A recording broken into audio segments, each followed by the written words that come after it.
understand, and I'm glad that you bring back the question of the good conduct.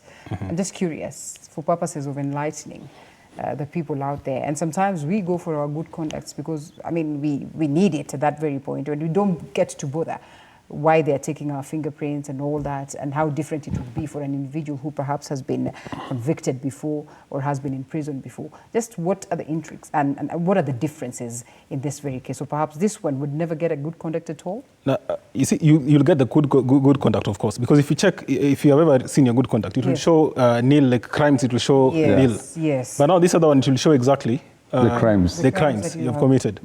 Yes. So now, assuming now you present me with a good conduct, I'll be able to see this one, probably there's a robbery with violence here and such a thing.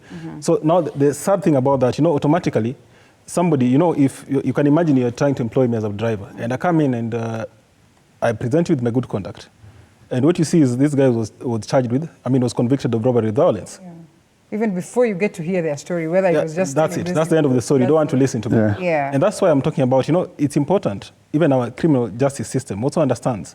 Once somebody is going to prison and they have served their sentence, they are paid their dues. You see, this is like double punishment. Yeah, double jeopardy. You go in, you serve your sentence. Is it not proper to just alert the society that just stay on alert? No, in my opinion, I think it's important to have that record, yes. Yeah. But at the same time, why would you, put somebody through all this process? Yourself, you're saying you've corrected them. Now this is a good person. That is why they have been released, right? Right. Now it comes back to the society, and they're not even able to get a job. They carry the tag. And now they carry this tag for the rest of their life. And it's even worse because recently they were talking about how this tag you would carry even from the level of primary school and secondary school, because then you're going to have one or less, you're going to have all these reports under probably one document that would be speaking to basically what it is that you've done right from childhood. I remember, and this was pretty much high, I conversed about during the times of ASON attacks in schools. Yeah, you see, the thing is, the age of criminal culpability is 12 under the new Children's Act. Yes. So you can be charged for an offense from the age of 12, which means you'll have a record. Right. You get it? But this is a child. For the next 6 years, from 12, they'll still be children. Right. And yet the crime figures are also very funny. You find crimes committed by young people, especially violent crimes, are grievous.